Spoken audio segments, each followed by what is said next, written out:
uma das figuras mais icônicas da história do rock, precisou levar 2 violões ao tribunal para provar a sua inocência. Isso aconteceu na década de 80 devido a uma briga antiga que culminou no fim de uma banda em ascensão e no afastamento de 2 irmãos.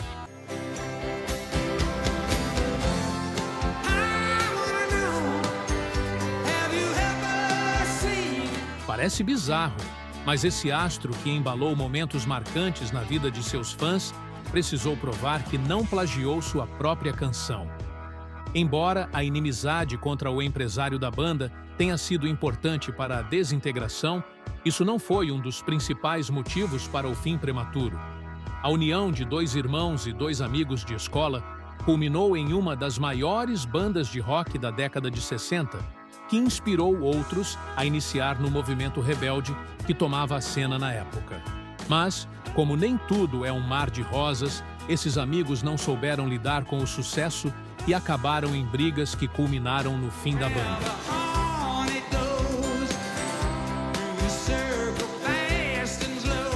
Mais de 20 anos após o fim do grupo, seu irmão morreu de AIDS devido a uma transfusão de sangue para uma cirurgia na costa.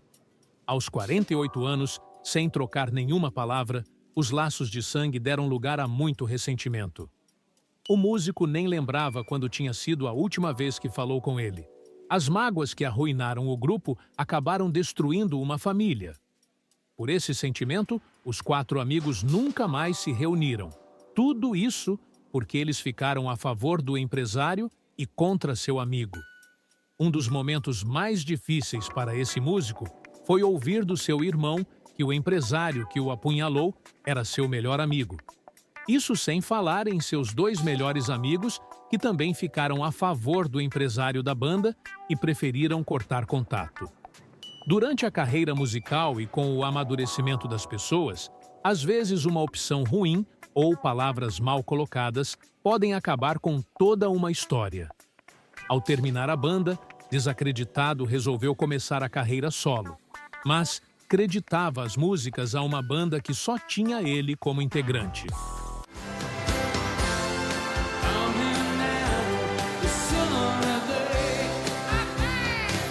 Pensando que ao sair teria a paz que almejava, mas não foi bem assim que aconteceu. Era o começo de uma longa batalha pelos direitos autorais. Então, para evitar o processo, deixou de cantar as músicas que tinham composto para não precisar ir ao tribunal. Cansado de brigar, resolveu se distanciar um pouco daquele ambiente nocivo. Viajou até o Mississippi e visitou o túmulo de outra lenda dos blues, Robert Johnson, e percebeu que o artista é sempre dono de suas criações. Afinal, é parte dele. Sendo assim, não importava qual empresário possuísse os direitos. Por isso, retomou a carreira decidido a buscar seu lugar e trouxe consigo seus singles que encantavam os fãs. Se você gosta de boa música, já deve saber de quem estou falando. Mas vou dar uma dica: CCR. Descobriu quem é? Claro que é o John Fogerty. John Fogerty teve momentos difíceis durante a carreira musical que causaram consequências na vida pessoal. No ensino médio, John resolveu formar uma banda de rock com seus amigos de escola, e assim surgiu a Blue Velvets, inspirada em Little Richard e Bo Diddley. Era o início de uma era. Em pouco tempo, o seu nome mudaria diversas vezes até chegar em The Golliwogs. No primeiro lançamento, gravaram 7 singles, que não tiveram uma boa recepção do mercado, mas isso não desmotivou os jovens que queriam ser grandes no cenário musical. Em 1966, John Fogerty precisou realizar o serviço militar, e isso fez com que The Golliwogs parasse um pouco.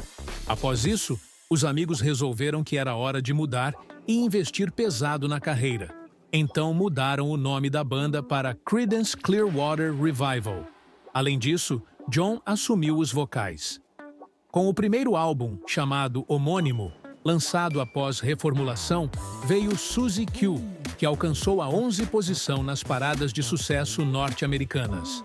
Além disso, teve a música I Put a Spell on You, que abre o disco e conquistou os fãs com toda a musicalidade do CCR. Ain't gonna take none of yours. Em 1969, o grupo lançou o segundo álbum, o Bayou Country, que vem carregado de referências sulistas, mostrando um rock mais rústico com alguns elementos do country.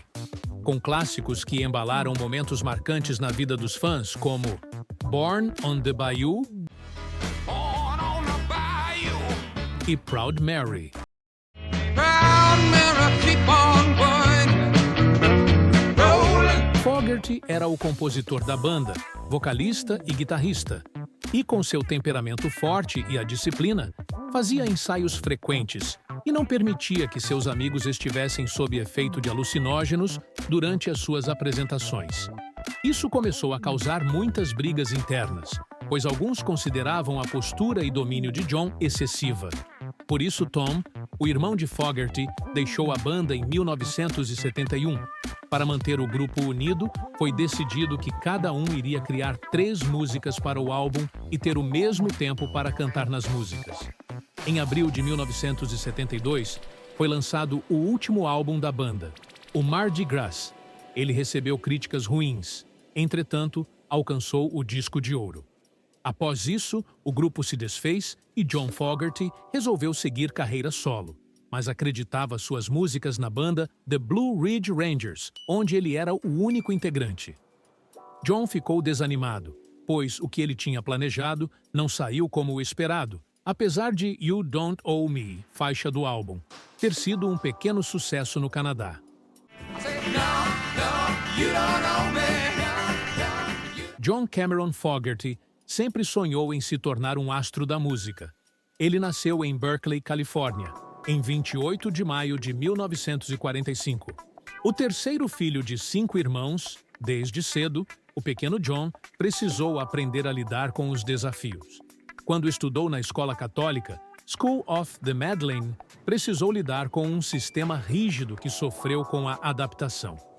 No seu livro, revelou que diversas vezes precisou sentar com seu uniforme molhado por não ter permissão para ir ao banheiro. Os problemas não eram só na escola. Quando estava na 3ª ou 4ª série, seus pais se divorciaram devido a brigas e alcoolismo, segundo John, e ele se sentiu sozinho. A vida começou a melhorar quando Fogerty mudou de escola e conheceu Stu Cook e Doug Clifford. Mas sabiam eles que aquela amizade teria uma longa história pela frente.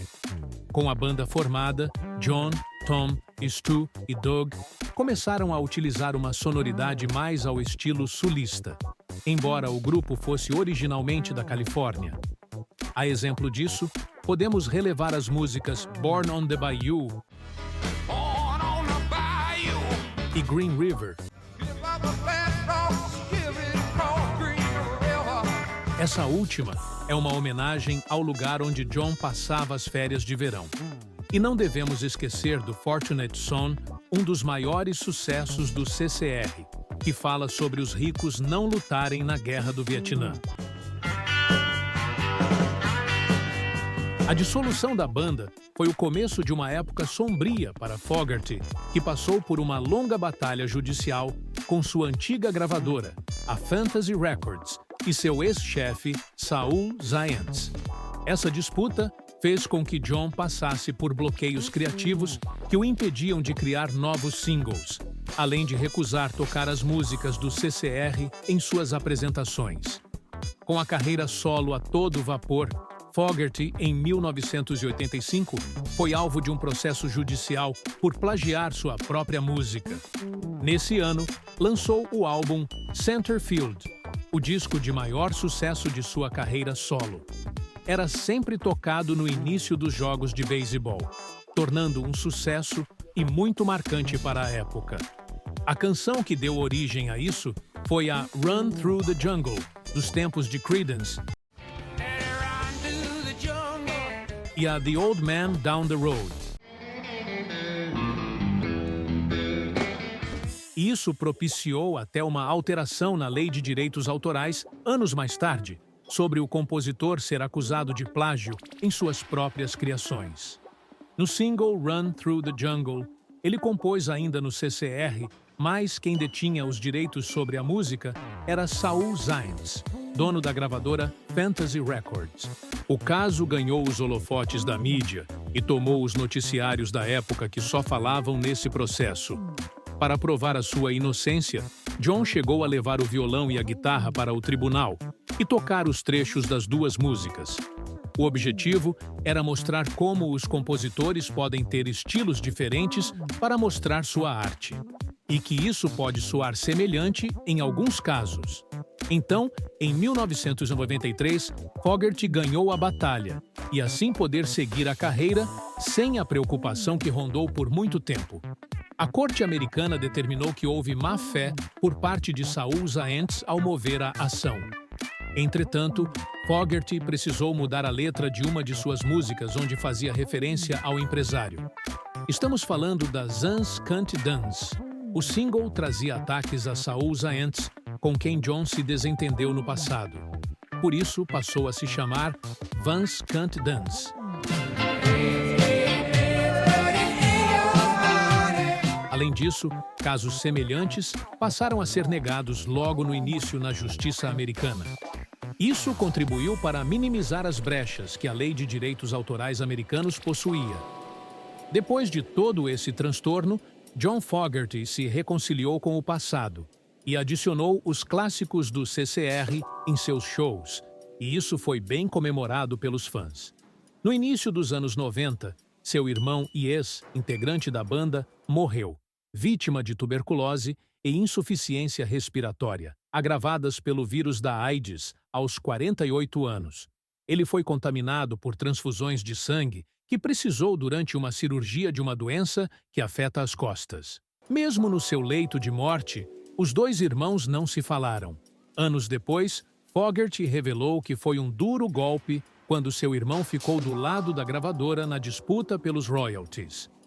Na última conversa, Tom se referiu ao empresário Saul Zaentz como melhor amigo, e isso foi um duro golpe para John. Por isso ele permaneceu distante de seu irmão e os dois nunca mais conversaram sobre a vida. No funeral, no discurso, John comentou que eles se tornaram estrelas do rock, mas não cresceram. Em 1993, o CCR foi inserido no Hall da Fama do Rock and Roll, mas Fogerty se recusou a tocar junto com seus ex-companheiros de equipe e amigos, pois ainda nutria sentimentos ruins, pois eles ficaram do lado do empresário. O quinto disco solo do cantor, Blue Moon Swamp, foi lançado em 1997 e ganhou importante destaque com o prêmio de melhor álbum de rock. Fogerty estava com muito entusiasmo e lançou seu primeiro álbum ao vivo com excelente aclamação e boas vendas. A faixa Blue Moon Swamp foi utilizada no filme The Rookie, em 2002. Não demorou muito para ganhar seu lugar na calçada da fama, mais que merecido para essa lenda do rock and roll.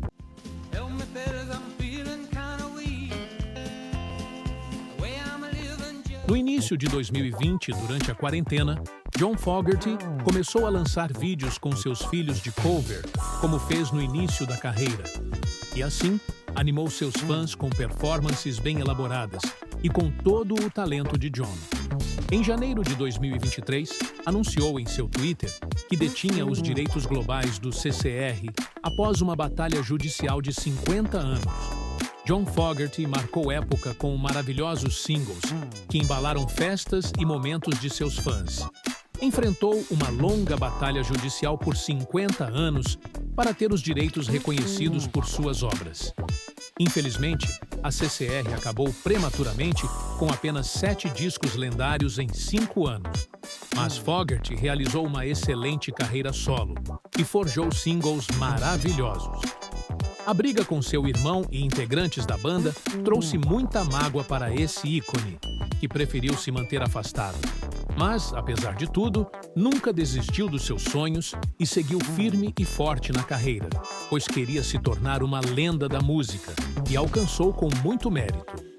Algumas pessoas mais jovens não conhecem esse ícone do rock, mas com certeza já devem ter ouvido alguns dos seus singles. E, apesar de ser uma lenda viva, precisou vencer desafios que colocaram à prova em momentos difíceis. Acusado de plagiar sua própria música, precisou levar um violão e uma guitarra ao tribunal para provar que não havia cometido plágio. Isso sem falar na briga antiga com a gravadora que quase fez ele desistir do mundo artístico de vez. E por isso, precisou de buscar inspiração e forças para não desistir. E quando superou os obstáculos, voltou aos palcos como uma fênix com singles marcantes e as letras envolventes que a fizeram ser reconhecida pelo público. Mas o que você acha da história de John Fogerty e a Creedence Clearwater Revival? Escreva nos comentários a sua música preferida. E deixe o like e se inscreva no canal para conhecer as histórias das lendas da música e até mais!